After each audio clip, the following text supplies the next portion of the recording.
I don't see how then you can idolize a LeBron James, who we have seen. This is highly amusing to me because now LeBron James' legacy hinges on Kevin Durant. LeBron's legacy is already LeBron's legacy is already. It hinges on Kevin Durant. Stop it. Kevin Durant will determine whether LeBron James sinks or swims with the Lakers. Skip Bayless has officially thrown gasoline on one of the biggest debates in basketball history. And this time, the target is not LeBron's stats, not his championships, not even his longevity. It is something way more personal. According to Skip, LeBron James' legacy is starting to collapse right in front of everybody watching. Not because he suddenly forgot how to play basketball, but because the image people once protected so aggressively is beginning to crack under pressure. And the scary part is that the conversation is no longer staying inside sports television. Fans, former players, analysts, and even neutral NBA viewers are starting to ask whether the final years of LeBron's career are changing how people will remember him forever. The entire argument exploded after another disappointing Lakers stretch where expectations were sky high, but the results looked messy again. Skip Bayless did not focus on points per game or highlight plays. He zoomed in on something much bigger. He argued that every time adversity hits LeBron-led teams, the same cycle somehow repeats itself. Coaches become the issue. Front offices become incompetent. Teammates suddenly are not good enough. Injuries become the headline. Somebody else always ends up standing in front of the criticism first. And according to Skip, that pattern is slowly damaging the way people view LeBron's greatness because true all-time legends are supposed to absorb chaos, not redirect it. I will continue to criticize LeBron James. That is what made the take go viral so fast. Skip was not denying LeBron's talent because that argument died years ago. Nobody with credibility questions the greatness anymore. For championships, 20-plus years of dominance, the NBA's all-time leading scorer. A player who survived multiple eras and still remained elite deep into his late 30s. That part is untouchable. But Skip attacked the emotional side of the legacy, the leadership side, the accountability side. And once you touch that area of LeBron's career, the internet instantly turns into a battlefield. What fueled the conversation even more was the timing. The Lakers were once again dealing with pressure, criticism, and roster concerns. Instead of people only debating basketball strategy, the focus shifted toward LeBron's influence behind the scenes. Skip basically argued that LeBron has had more organizational power than almost any player in league history, yet somehow avoids equal responsibility when things collapse. That is the core of the criticism. If you help shape rosters, influence coaching decisions, and push front office direction, then fans expect you to own the failures, too. Skip believes that balance has not always existed around LeBron conversations. If you had a sit-down interview with him, what's the first question you'd ask LeBron? Why didn't you work on your free throws? It's an unguarded shot from 15 feet and it's called a free throw 'cause it's free. Here's the part nobody is talking about. LeBron's image was built on more than basketball dominance. His entire career became connected to intelligence, leadership, player empowerment, and control. He was never just viewed as an athlete. He became the face of modern superstar influence. Players watched him change the way stars interact with organizations. He normalized athletes having power over team decisions. He mastered media control better than anyone before him. But that same power becomes dangerous when the results stop matching the expectations. Because the more influence a superstar has, the harder it becomes to separate him from the consequences of failure. Skip kept hammering that exact point. He argued that LeBron wants to operate like a decision-maker when things go right, but when teams fail, the conversation somehow drifts toward everybody else. According to Skip, that is why this phase of LeBron's career feels different. Fans are older now. The media landscape is different. People are re-examining the full story instead of just celebrating the accomplishments. And suddenly, moments from earlier in LeBron's career are getting revisited through a harsher lens. People started bringing up Cleveland, then Miami, then Cleveland again, then Los Angeles. In every chapter of LeBron's career, there were moments where teammates became the focus of criticism before LeBron did. Early Cleveland teams were labeled too weak. Chris Bosh became a punching bag in Miami during rough stretches. Kevin Love constantly faced criticism during the Cavaliers era despite sacrificing huge parts of his game. Russell Westbrook became the center of blame in Los Angeles. Coaches rotated through pressure cycles. Front offices became targets. Skip's argument is that the pattern is simply too consistent to ignore anymore.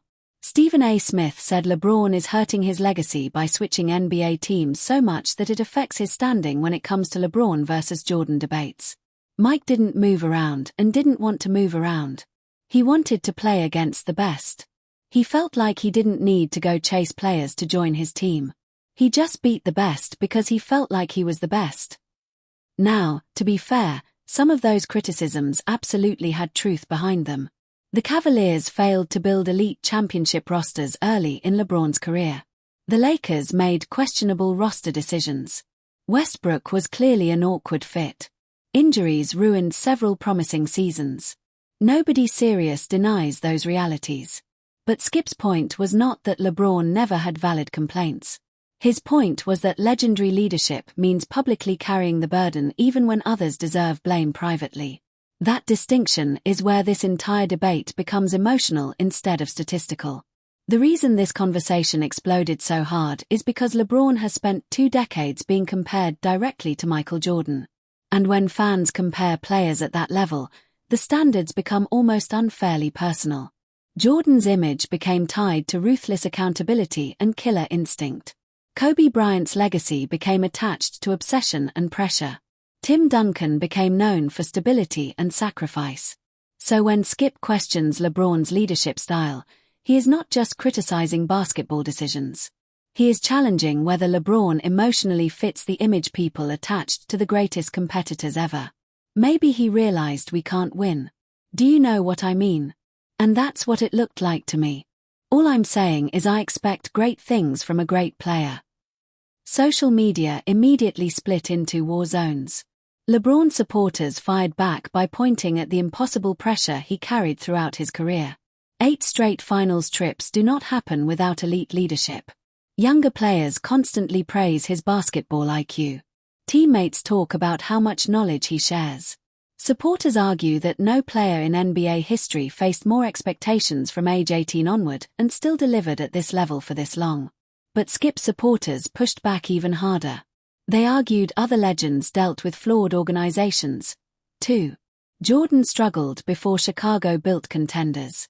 Kobe survived disastrous Lakers seasons. Dirk carried imperfect Mavericks teams for years. Yet somehow LeBron conversations often end with somebody else becoming the reason things fell apart. That is exactly why Skip's comments resonated with certain fans. This is where it gets dangerous because legacy debates stop being logical once leadership enters the discussion. Championships can be counted. Stats can be measured. Leadership is different. Leadership becomes emotional. Fans interpret it through personality, body language, and narratives. And once people emotionally decide who they believe, almost no amount of evidence changes their mind. Another reason the criticism feels louder today is because LeBron operates in the social media era. Every reaction becomes a headline. Every frustrated gesture gets clipped online. Every cryptic tweet becomes national news. Jordan never dealt with 24/7 sports debate culture. LeBron's career unfolded during the rise of non-stop digital storytelling, which makes perception more powerful than ever before. Several former players quietly echoed parts of the criticism afterward. Some analysts admitted there have been moments where LeBron publicly challenged teammates or indirectly criticized roster construction after losses. Critics feel those comments sometimes place extra pressure on role players already struggling under the spotlight. That is why names like Kevin Love and Westbrook constantly reappear in these conversations. Still, LeBron's supporters believe critics completely ignore the positive side. Players consistently choose to play with him. Former teammates praise his preparation constantly. Even opponents respect how he elevates offenses and controls games mentally.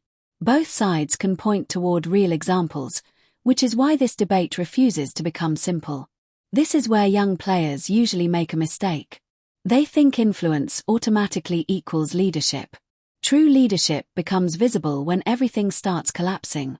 Anybody can lead during championships and winning streaks. Real leadership gets tested when teammates lose confidence and organizations start panicking.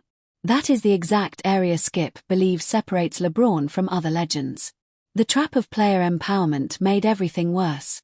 LeBron changed the NBA by proving superstars could influence organizations openly, but power removes excuses.